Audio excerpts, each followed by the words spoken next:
একবার একজন গুরুকে তার শিষ্য জিজ্ঞাসা করলো যে, গুরুদেব, সফলতার সব থেকে সোজা উপায় কি? আমি কিভাবে সফল হতে পারবো?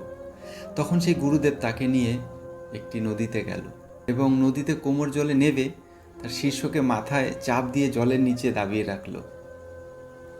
তার শিষ্যর খুবই কষ্ট হচ্ছিল, নিঃশ্বাস নিতে পারছিল না। একটা সময় সে আর থাকতে না পেরে তার গুরুকে ধাক্কা মেরে সরিয়ে দিয়ে সেই জল থেকে ফেরত আসে এবং উঠে দাঁড়ায় এবং তার গুরুকে জিজ্ঞাসা করে, আপনি এটা আমার সাথে কী করছিলেন? আমি তো এক্ষুনি মারা যেতাম।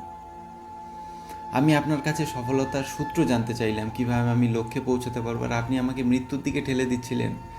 তখন তার গুরুদেব তাকে বলল, তুমি যখন জলের নিচে ছিলে, তোমার কি জীবনকে ফিরে পাওয়া ছাড়া আর কোনো কিছু দেখছিলে বা কোনো উদ্দেশ্য ছিল? তখন বলল, না। তার শিষ্য বলল যে, আমার মনে হয়েছিল এই সময়টা আমার জীবনটা বাঁচানোই সব থেকে গুরুত্বপূর্ণ। তখন তার গুরুদেব বলল, এটাই তোমার উত্তর।